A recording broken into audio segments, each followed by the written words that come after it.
L'homme n'a jamais cessé d'être en conflit contre lui-même. L'histoire compte ses héros, leur bravoure ainsi que leurs faits d'armes. Aujourd'hui, je vais tenter de vous raconter au travers de témoignages de victimes, de civils, de filles et de fils, un de ces conflits.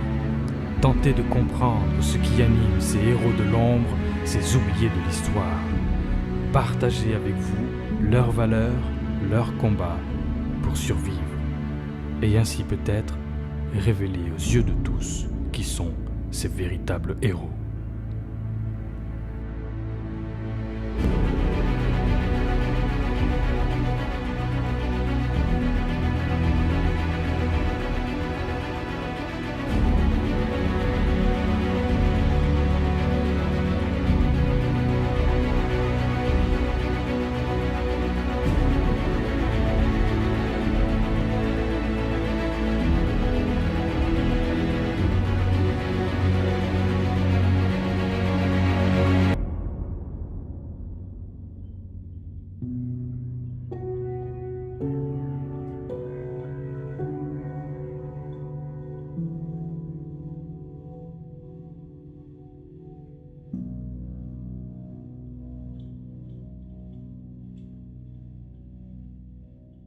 Je m'appelle Maria Sassareux. Je suis fille de réfugiés espagnols, mais je suis née en France. Mon père donc, est né en 1901 et en 1918, il avait 17 ans. Il travaillait dans une de ces usines lorsque une grève a éclaté. Il y a eu une grève parce que les ouvriers ont demandé une augmentation de salaire que le patron a refusé. Donc la situation s'est un peu envenimée, ils sont sortis dans la rue et on a envoyé la police qui a arrêté un grand nombre d'ouvriers qui ont été emprisonnés, dont mon père faisait partie de ces ouvriers. Il n'a pas supporté qu'on l'ait mis en prison simplement parce qu'il avait demandé une augmentation de salaire. Ça lui a paru tellement injuste qu'à partir de là, il a commencé à se renseigner auprès du syndicat, à lire aussi des traductions de livres qui venaient de France ou d'Angleterre. Et petit à petit, il a commencé à avoir des idées libertaires et il s'est syndiqué. Sous le gouvernement du général Primo de Rivera, qui était un gouvernement fasciste, mon père n'a pas supporté le climat qu'il y avait à l'époque en Espagne et ils ont décidé avec ma mère de venir en France. Alors, pendant qu'il était en France, il a appris bien sûr le français, puis il a appris à lire le français, et il s'est beaucoup intéressé à tout ce qui était l'histoire de France. L'histoire du siècle des Lumières, des philosophes, de la Révolution, et tout ça, ça a forgé chez lui cet esprit qu'il avait libertaire. Quand la Deuxième République et la Seconde République est arrivée en Espagne, ils sont revenus en Espagne. Et là, il a trouvé un grand changement et il s'est rendu compte qu'il y avait beaucoup de gens, qui étaient, même des copains à lui, qui étaient devenus communistes. C'est parce que à cette époque-là, Staline avait des vues sur l'Espagne, parce qu'il aurait voulu mettre un pied sur l'Espagne, puisque c'était un pays méditerranéen, et la Méditerranée, bien sûr, l'intéressait. Et il a envoyé des militaires, il a envoyé des munitions, et tout ça pour mettre un pied dans l'Espagne. Mais mon père n'est pas tombé là-dedans, parce que de retomber dans un gouvernement, comment dirais-je, une dictature, même si elle était de gauche, mais c'était une dictature puisque tout émanait d'un seul homme, Staline. Quand Franco a fait cette prise de pouvoir, il a eu une très grande résistance à Barcelone. À ce moment-là, il s'est rendu compte que c'était plus difficile que ce qu'il croyait, que la tâche allait être plus difficile pour lui pour prendre le pouvoir. Et c'est là qu'il a demandé l'appui de l'Allemagne nazie et de l'Italie fasciste. Alors, je m'appelle Eugenio Valera, je suis natif de Calabria. La guerre a commencé en 1934, parce qu'il y a eu une grève révolutionnaire, et surtout en Asturie, terrible. Et suite à ça, il y a eu, c'est mon père a été condamné à prison 18 mois. Vu après les élections populaires qu'il y a eu en 1936, ils sont sortis tous de prison. Mon père a fait quand même 15 mois de prison. Il a été maire jusqu'à l'occupation de Cantabria par les Italiens, parce que c'était les Italiens qui avaient conquis la Cantabria. Vu la situation, avec les barques de pêcheurs, ils sont passés à Bayona. Mon père y a passé après à Barcelone. Nous, on a resté, ma mère et nous, les 9 enfants, on est resté à Gijón. Gijón est une ville de Asturies. Et de là, on nous a mis dans un bateau pour nous envoyer à Bordeaux. Mais là, nous, ma mère et nous, on a resté pas trop longtemps. Parce que comme mon père était déjà à Barcelone, les autorités françaises, ils ont dit à ma mère, ils ont poussé à qu'on rentre à Barcelone parce qu'il y avait mon père. À Barcelone, il était bombardé tous les jours. Et ils nous ont envoyés à Lyon, une colonie espagnole, et on est resté de 38 à 41. Donc je m'appelle Geneviève Cobé, mais en fait je suis née Geneviève Pérez, et pour dire vrai, Pérez Valcárcel. Donc mon père, qu'on a toujours appelé en France Ramon Pérez, est né en 1910 à Barcelone, et ma maman, qui était donc Genoveva Valcárcel, est née en 1914 à Carthagène, Murcia. Donc, quand la guerre d'Espagne a éclaté, en 1936 on va dire, mon père était, chacun d'eux était marié, mais pas ensemble, hein, ils avaient chacun leur vie. Mais mon père était marié donc à Barcelone et il avait 2 enfants. Donc au moment où il part pour la guerre civile, sa fille n'a que 15 jours. Et il part sur le front, elle n'a que 15 jours.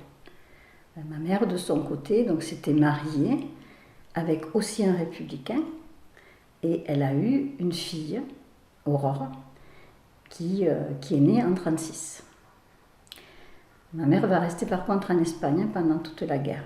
Mon père, lui, va donc faire la guerre civile et il sera sur plusieurs fronts. Et en février 1939, il est obligé de fuir le franquisme parce que c'était ça ou c'était le peloton d'exécution. Mes parents étaient des réfugiés politiques espagnols qui ont vécu la guerre d'Espagne et la retirada séparément, puisqu'ils se sont rencontrés en 1945 en France. Donc il était militaire de carrière et il a progressé jusqu'à avoir son grade de capitaine en 1938. Donc pendant la guerre civile, il a choisi d'être dans l'armée républicaine. Il a participé surtout à la bataille de Teruel, où il a eu très faim, très froid, parce qu'il y a des montagnes dans cette région, et c'est une région assez pauvre et assez inhospitalière. Mais il m'avait raconté un épisode assez dramatique qui l'avait vraiment marqué. C'est qu'il avait un camarade, soldat, qui avait très peur pendant les bombardements. Et mon père a voulu, pour le protéger, pour empêcher qu'il ait trop peur, se mettre sur lui. Mon père s'est couché sur lui pour le protéger pendant tout le bombardement. Et à la fin du bombardement, quand mon père a voulu quand il lui a dit c'est terminé et qu'il a voulu le secouer, ce camarade-là était mort parce qu'en fait il y avait un éclat d'obus qui était passé, un éclat rasant, et qu'il avait tué. Et là, à partir de ce moment-là, je crois que mon père est devenu un petit peu fataliste, c'est-à-dire qu'il s'est dit à ce moment-là, on n'échappe pas à son destin, quoi. Enfin, parce que finalement, il avait voulu protéger son camarade, et en fait, ce camarade, il n'avait pas pu le protéger, quoi.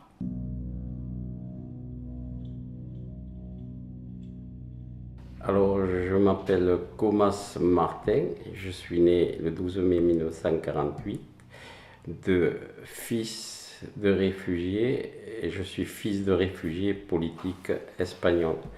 Ma mère, qui avait 10 ans lorsqu'elle a passé la frontière pour la retirada, et mon père, qui avait 18 ans lorsqu'il a passé la frontière, et ils ne se connaissaient pas. Ma mère a passé la frontière avec ses parents et ses 3 frères et sœurs. Mon père a passé la frontière tout seul. Et ils se sont retrouvés, mais ils ne se connaissaient toujours pas, ils se sont retrouvés au camp d'Argelès-sur-Mer. Mon père s'est engagé à 16 ans. Il s'est engagé dans les forces républicaines. Il a combattu, il a été blessé, éclat d'obus, et il a passé la frontière donc à 18 ans pour chasser par les franquistes. Et ensuite, il est venu ici, dans le sud-ouest, à Colomiers, puis il est parti vers Dunkerque et il a été pris prisonnier en 1940 lors de la débâcle des Français.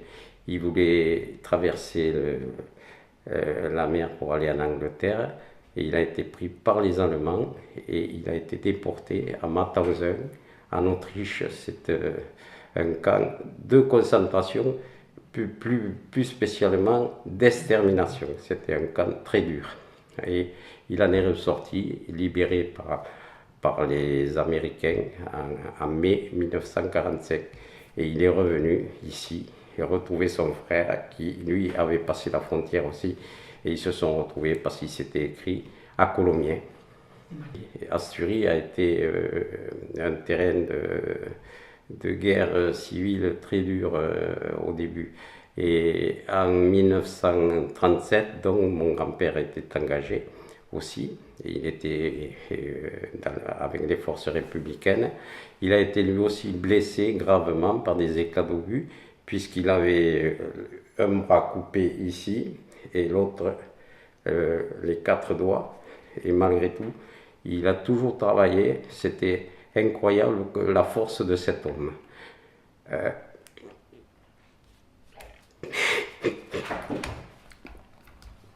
Comme la plupart des réfugiés, ils ont été travailler dans des fermes.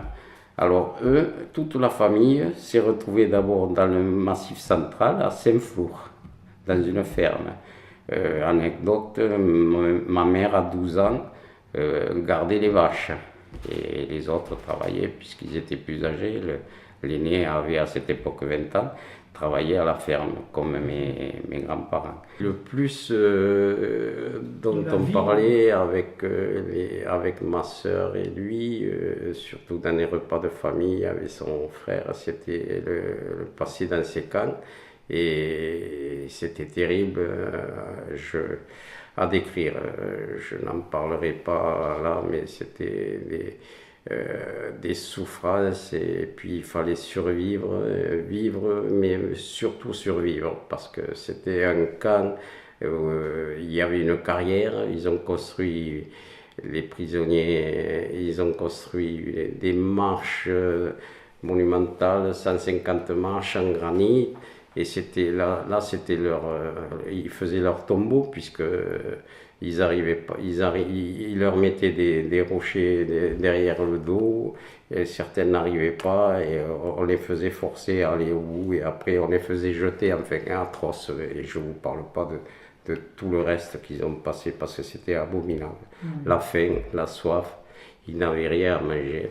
Des fois, ils avaient juste une soupe avec des épluchures de pommes de terre, ils se partageaient un bout de pain, enfin, c'était atroce. Je ne veux pas décrire tout ce qu'ils ont passé, parce que même les gens aujourd'hui ne le comprennent pas et ne le croient toujours pas. Tout ce que nous ont fait passer les Allemands à ce moment-là, et surtout dans ces cas-là. La guerre a été déclarée donc au mois de juillet de 1936. Mon père, à ce moment-là, grand républicain, a décidé de défendre la République. Donc, il s'est engagé dans la République. Il avait été blessé à Teruel et hospitalisé à l'hôpital de Castellón de la Plana. Et maman est allée le rejoindre, puisqu'elle était enceinte, elle est allée le rejoindre. Donc, je suis née à l'hôpital où avait mon papa, en 1937. Par la suite, il est parti sur Barcelone pour défendre toujours pareil la République. Étant donné que les franquistes avaient repris le pouvoir, là, il a été obligé de partir. Donc, il est rentré en France en 1939. Il voulait s'adresser aux plages de Saint-Cyprien et du Barcarès. Là, ils ont été mal accueillis. Il faisait très froid. Le soir, ils étaient obligés de s'enterrer dans le sable pour se protéger. La maman était toute seule, sans connaître personne. Elle se demandait comment elle allait faire. Elle voulait revenir dans la famille. Elle a su qu'un train partait sur Madrid avec des républicains.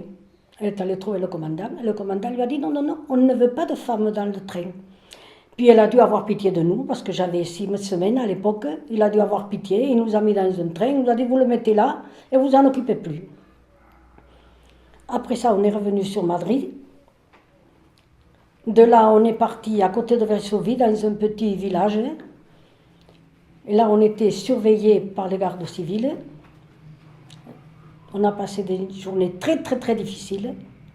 Toujours pareil, on voulait rejoindre mon père, parce qu'on avait toujours l'idée qu'on allait venir rejoindre mon père en France. On a dit, qu'est-ce qu'on va faire? Et il y avait une cousine de mon père, du côté de Lérida.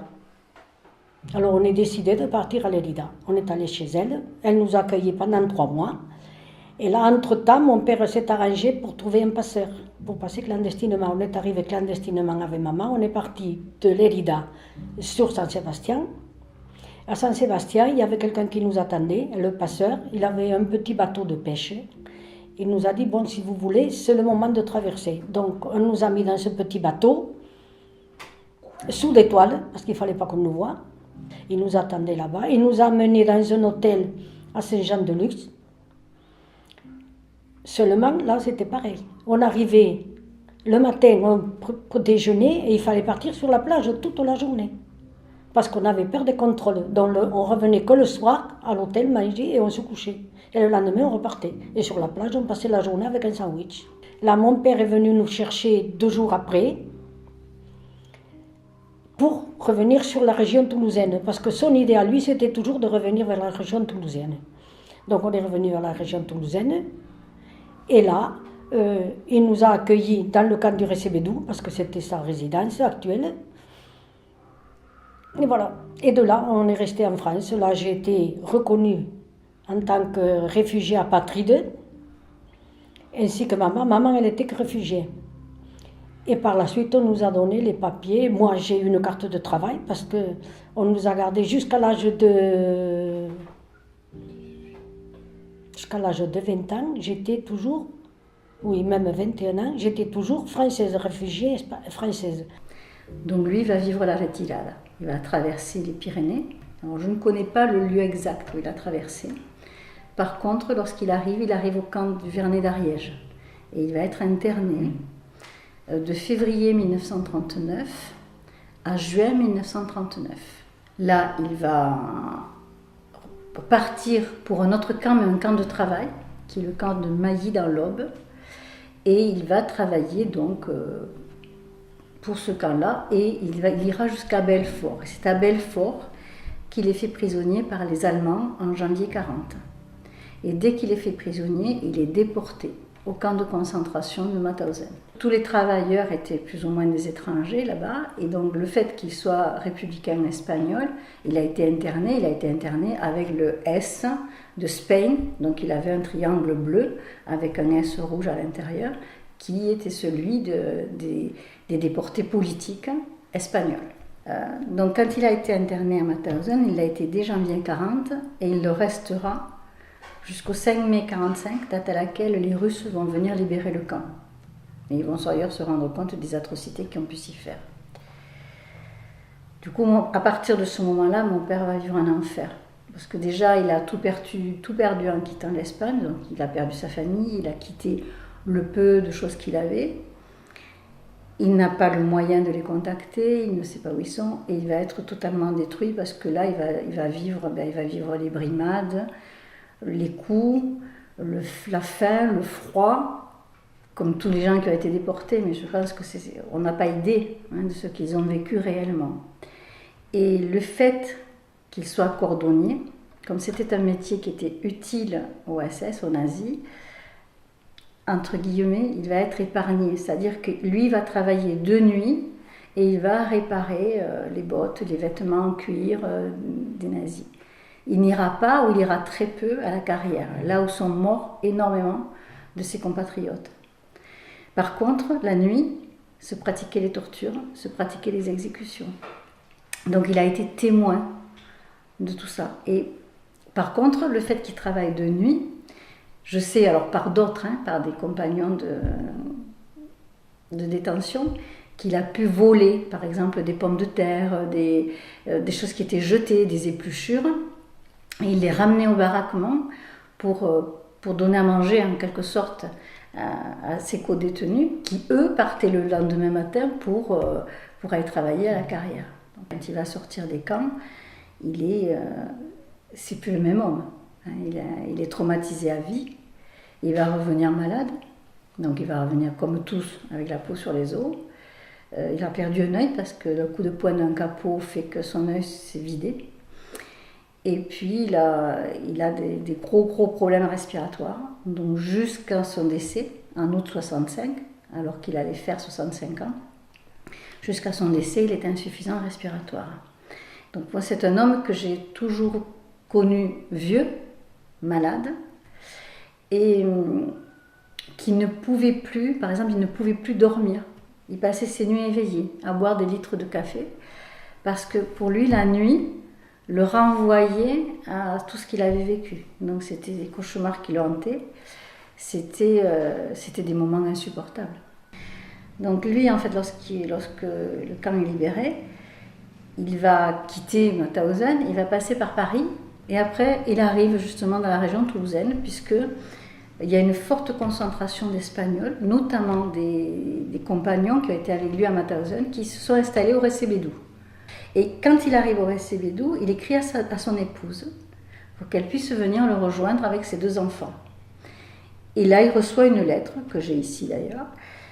Cette lettre lui dit qu'elle ne viendra jamais le rejoindre et qu'il n'a qu'à refaire sa vie en France. Parce que, j'ai su plus tard, ce qu'on disait à leurs épouses, donc à ces républicains qui avaient quitté l'Espagne, c'est que si elles passaient la frontière, on allait prendre leurs enfants et que les enfants étaient amenés en Russie et qu'ils ne les reverraient jamais. Puisque la Russie était, ou l'URSS était le pays communiste par excellence, et donc on leur disait « tu ne reverras jamais tes enfants ». Donc elle a préféré sacrifier son couple et garder ses enfants en sécurité à Barcelone. Voilà. Donc il se retrouve seul au Recebedú. Et c'est là qu'il va connaître ma mère, qui va devenir plus tard sa 2e épouse.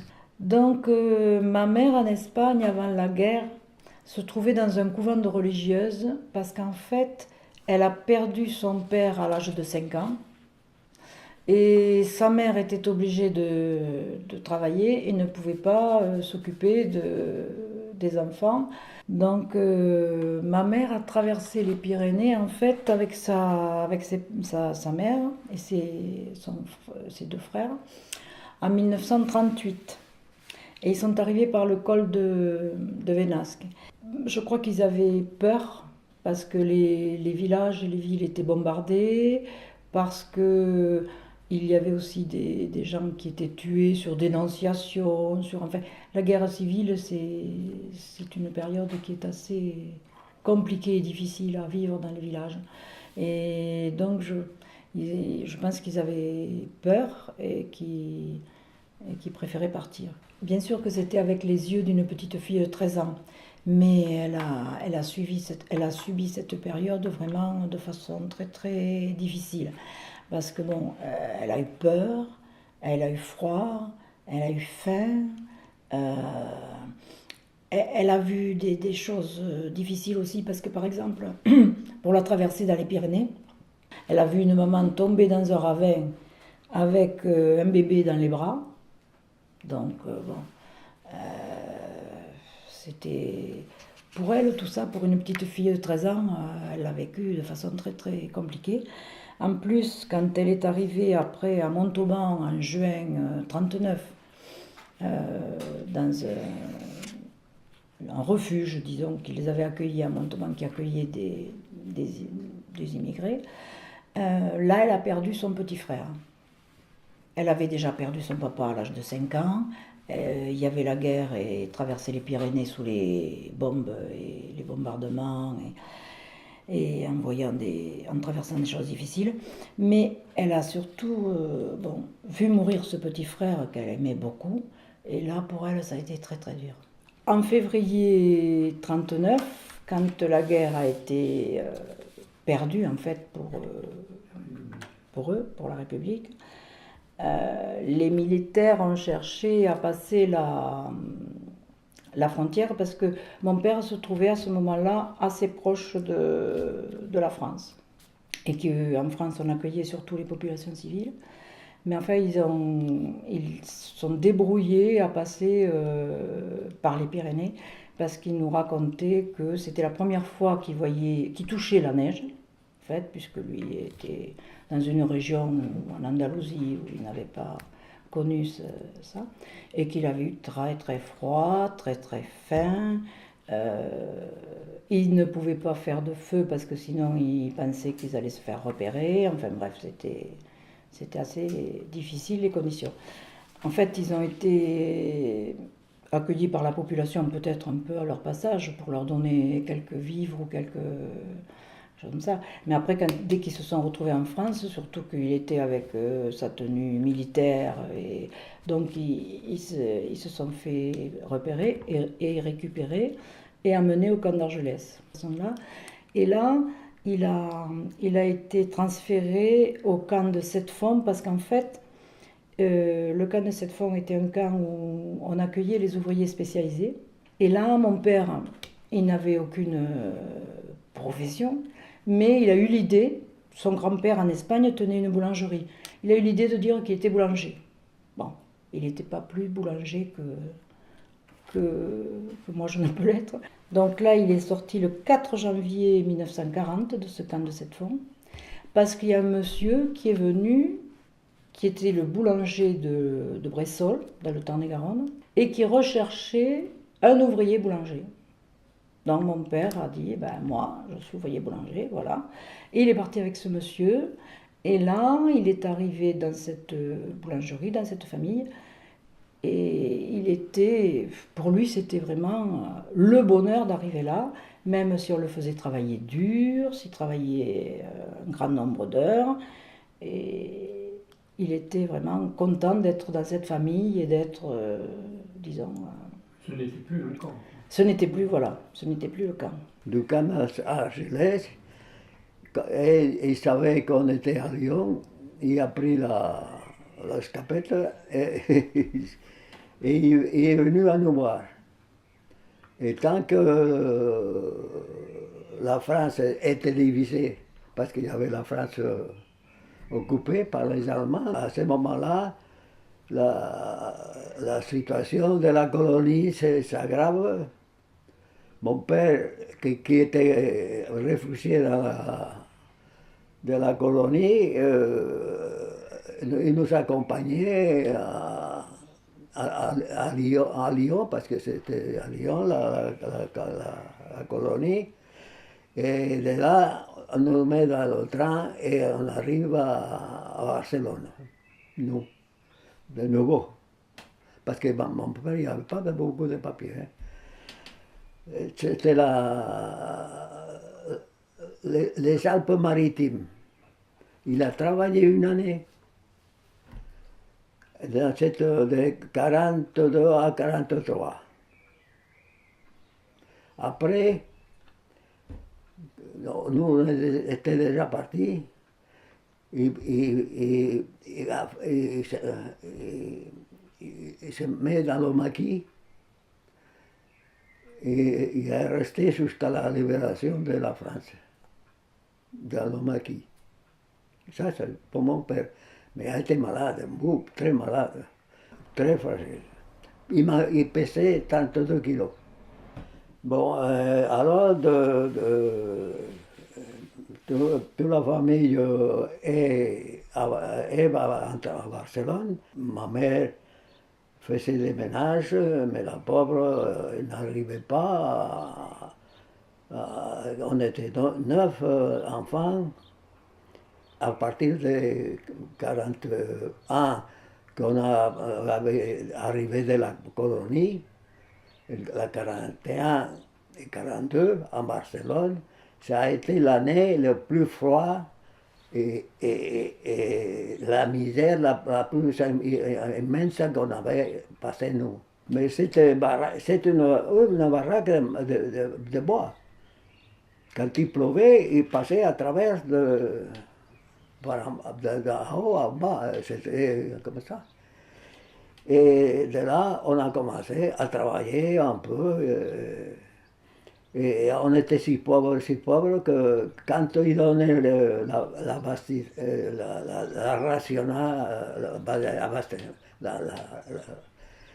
nous, on ne pouvait pas aller chercher ce qui nous correspondait parce qu'on n'avait pas de sous. Le type de l'agent de commerce, des fois, il a appelé ma mère, mais vous voyez, il faut que vous mangez. Mais on n'avait rien. On n'avait rien. On a commencé comme ça en Barcelone. Et moi, j'ai travaillé chez mon oncle au bar de Chino. Il avait un atelier de décoration de théâtre. Et je gagnais 11 pesetas par semaine et Georges, plus grand que moi, il travaillait dans une menuiserie d'apprenti, 15 pesetas pour manger. Avec tout ça, les 11 et les 15, on pouvait acheter farine de maïs. Et on mangeait que ça, farinetas de maïs. Un jour de février 1939, alors que ma mère revenait de rentrer du travail, elle a entendu des pas précipités et c'était mon père qui lui a dit « Maria, il faut qu'on parte tout de suite parce que les nationalistes et les moros c'était les morts, c'est-à-dire c'était les morts du Maroc espagnol. Les nationalistes et les moros sont aux portes de Barcelone, et ils vont être là sous peu, il faut qu'on parte tout de suite. Prenez des vêtements chauds, du linge de rechange, de bonnes chaussures, parce que on va partir. Enfin, dans sa tête, il partait en France, parce que lui, vu qu'il connaissait déjà la France et qu'il avait de l'estime pour la France, donc pour lui, c'était tout à fait normal qu'il parte en France. Alors il lui a dit aussi n'oublie pas les papiers, n'oublie pas des photos de la famille, prendre de quoi manger, on ne sait pas combien de temps ça va durer. Bon. Les voilà donc en février 1939 sur la route vers le Perthus, c'est-à-dire ils ont environ 200 km à faire à pied. Ils commencent à marcher la nuit et le jour, mais parce que la nuit, ils ne se reposaient pas beaucoup, étant donné qu'il y avait les nationalistes et les mojos derrière eux, à leur trousse. Donc, ils ne pouvaient pas rester longtemps à se reposer. Et justement, ce mois de février a été un mois particulièrement rigoureux. Il a commencé à pleuvoir. Alors, bon, les manteaux, tout ça, la pluie a transpercé les vêtements. Ils étaient tout mouillés, ils avaient froid. Et en plus, ils avaient l'aviation allemande et italienne qui les bombardaient. Donc, mon père avait dit à la famille, il leur avait préparé des morceaux de bois pour mettre entre les mâchoires, pour quand il tombait des bombes, pour ne pas avoir les tympans blessés, éclatés. Et il leur avait dit aussi de se coucher dès qu'ils voyaient des bombes qui arrivaient. Et donc, mais il y avait des morts et des blessés de partout. Ça a été une cohorte qui n'en finissait plus, une colonne de gens qui n'en finissait plus. Là, il y avait des gens de toutes les classes. Il y avait aussi des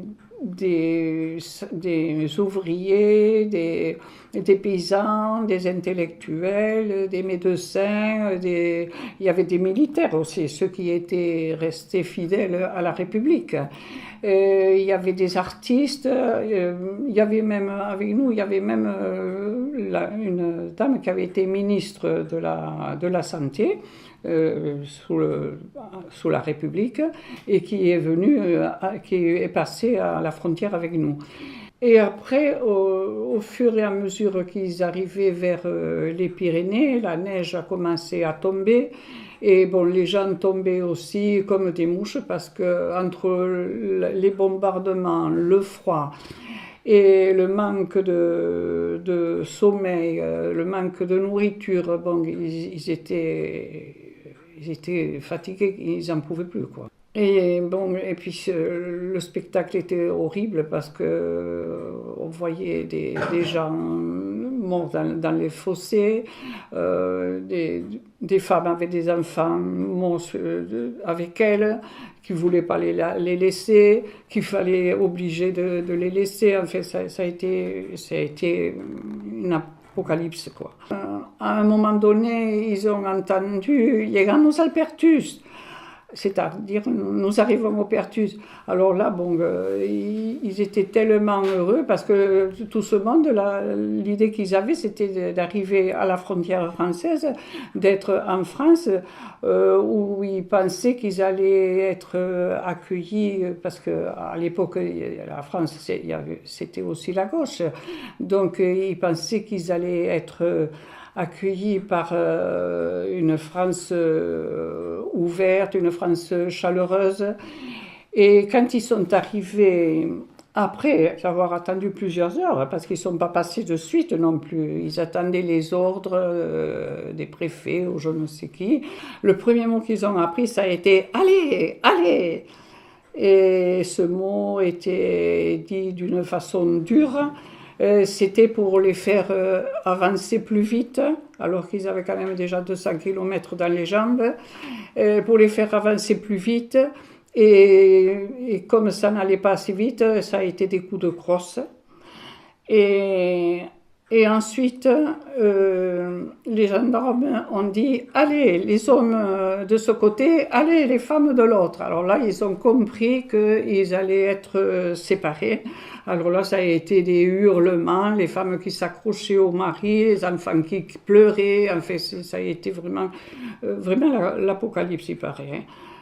Et c'est ainsi qu'il y a eu plein de familles qui ont été séparées et qui ne se sont retrouvées que des années après, parce qu'il fallait qu'elles passent dans les préfectures pour voir les noms. Et donc, il y en a qui se sont retrouvées 5 ou 6 ans après. Et nous avons eu une chance, c'est que mon père, pendant la retirada, quand il a vu qu'il y avait tant de monde, il avait peur de perdre un membre de la famille.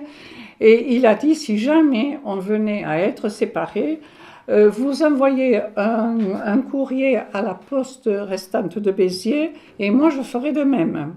Et grâce à ça, au bout de 3 mois, je crois que c'était, il a pu savoir où nous étions.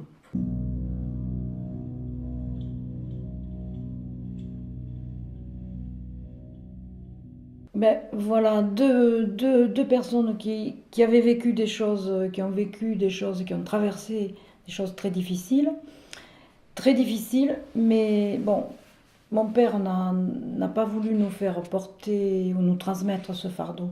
Donc il nous a toujours dit que la France était un pays très très bien, qu'il avait eu beaucoup de chance d'être accueilli en France et en fait il était content de l'accueil et je crois qu'il gommait et il essayait d'oublier toutes les difficultés ou tous les problèmes qu'il avait pu rencontrer dans les camps de concentration, donc et tous les problèmes qu'il avait pu rencontrer jusqu'en 1945. Ma mère, elle, avait vécu cette période avec plus de difficultés, c'était une fillette et donc elle était partie d'un univers assez confortable en Espagne et elle avait traversé des moments difficiles. Donc elle nous en parlait peut-être avec un peu une autre idée, c'est-à-dire elle nous disait quand même les problèmes qu'elle avait eus quand elle était arrivée en France. Mais en fait, bon après, elle avait travaillé très jeune, à 14-15 ans, elle était employée de maison. Et là, elle avait été contente quand même, parce qu'elle était dans des familles qui lui apprenaient à cuisiner, qui lui apprenaient à faire le ménage, qui lui apprenaient... Bon, les patronnes étaient bienveillantes, parce qu'ils voyaient qu'elle était très très jeune pour faire son travail. Et ils n'avaient rien, mais ils étaient heureux, en fait. Ils n'avaient rien, parce que ma mère me racontait, ils ont débuté pour manger, ils mangeaient sur la valise en bois, une valise en bois. Ils s'asseyaient sur 2 briques. Ils avaient un lit que ma mère appelait un lit de réfugiés, donc on devait donner certainement ces lits pour les réfugiés, le gouvernement français, je ne sais pas moi, je ne sais pas exactement. Le matelas, c'était des panouilles de maïs, donc le moelleux du matelas devait être assez relatif. Mais bon, ils étaient très contents. Donc ils avaient un poêle aussi, un poêle rond pour le chauffage qu'ils appelaient un poêle de réfugiés, que l'on faisait rougir pour chauffer une seule pièce parce que tout le reste n'était pas chauffé. Ils étaient très amoureux, donc moi j'ai connu un foyer heureux. On n'avait rien, enfin on n'avait pas grand chose, mais bon, on était contents. L'apprentissage de la langue. Alors ça, dans un pays, c'est un écueil, l'apprentissage de la langue. Ma mère a appris rapidement, donc elle parlait le français couramment, sans accent même. Mais pour mon père, qui était arrivé à l'âge de 30 ans, ça a été beaucoup plus difficile. Je pense avoir eu, par rapport à mes frères et sœurs, peut-être le plus de difficultés à l'école primaire, parce que mes parents, pendant que j'étais toute petite, pendant les 5 premières années de ma vie, parlaient espagnol entre eux. Donc moi, quand je suis arrivée à l'école primaire, bien sûr que là, les camarades se sont aperçus, même si je ne le disais pas, que j'étais espagnole. Mais elle me disait, ah oui, mais les étrangers, ils viennent manger le pain des Français en France. Bon. Moi, je ne comprenais pas trop, parce que mon père était justement ouvrier boulanger. Et il faisait le pain pour tout le village. Donc en fait, je disais, bon, ben, mon père, il fait du pain. Qu'est-ce qu'elles me disent qu'on mange le pain des Français? Enfin, je ne comprenais pas trop cette réflexion. Mon père, donc, il travaillait toute la semaine, et le dimanche, il se mettait à construire des meubles, parce que je vous ai dit qu'ils n'avaient rien. Un des premiers meubles qu'il a pu faire avec des planches de récupération, c'est un bureau. Il avait fabriqué aussi après un tableau noir. Et ce tableau noir, alors des fois on avait des bouts de craie, mais des fois on en avait. Après la maîtresse m'en donnait quelques petits bouts de craie quand elle l'avait su. Mais sinon au début je faisais aussi des fois avec des morceaux de plâtre que je retrouvais, et on écrivait, et je jouais à être la maîtresse de ma sœur et de mon frère, qui au bout d'un moment d'ailleurs en avait marre que je fasse la maîtresse, mais bon. Donc. Alors je ne sais pas combien de temps au juste, mais ça c'était en 1946, et ma sœur est née de leur union donc en 1950, et ils étaient déjà à Toulouse, on va dire peut-être 3 ans, ils sont restés au Recévédou, et après ils sont partis à Toulouse, où ils ont vécu dans des conditions aussi assez précaires, on va dire, même très précaires, voilà. Jusqu'à ce qu'en 1957, mon père commence à percevoir la pension de prisonnier de guerre versée par l'Allemagne. Et à ce moment-là, ils ont pu contracter un emprunt immobilier. Et là, ils ont cherché des terrains et ils ont pu trouver un terrain à Plaisance-du-Touche. Donc, ils ont fait construire à l'intérieur en 1964.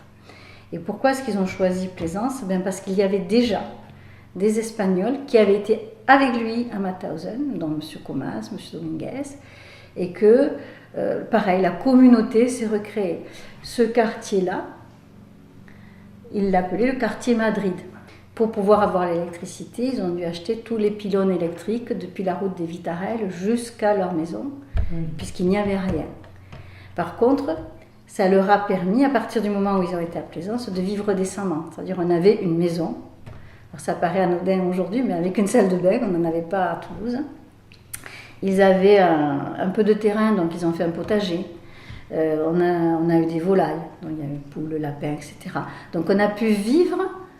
Et mon père avait quand même fini par trouver un emploi de cordonnier, parce qu'il était artisan cordonnier, donc il pouvait fabriquer une chaussure de la matière première jusqu'à la finition. Donc ça avait été reconnu, mais assez tard.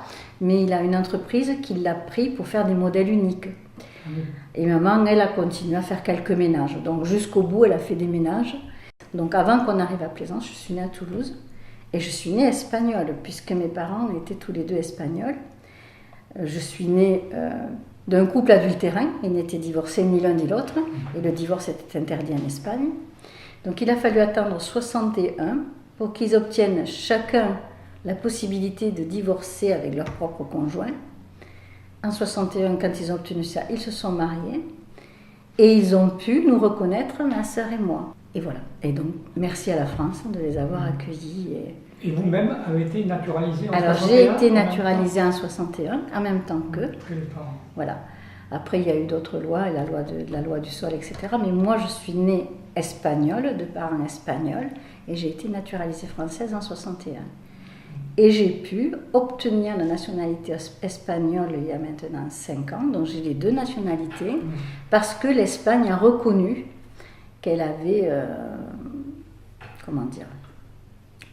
que les familles espagnoles avaient été flouées, et qu'elle permettait aux enfants et petits-enfants de récupérer la nationalité espagnole qu'ils avaient perdue. Donc je suis française avant tout, mais je suis aussi espagnole, et je ne l'oublierai pas. Ce sont vraiment mes racines, quoi, mes parents étant espagnols.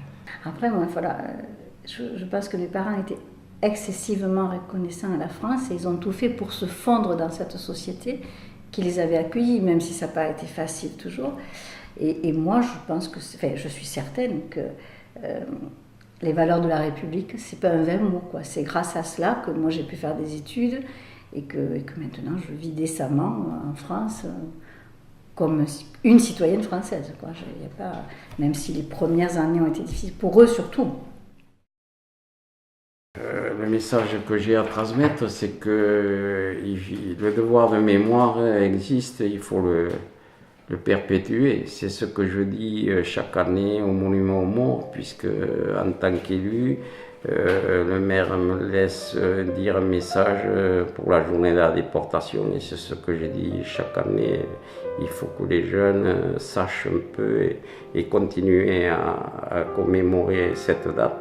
Et pour perpétuer la mémoire, c'est important. C'est pour ça que j'espère que cet anniversaire-là va permettre dans beaucoup de villes, de villages, de renouer avec le passé, parce que 80 ans, beaucoup trop de gens ont oublié.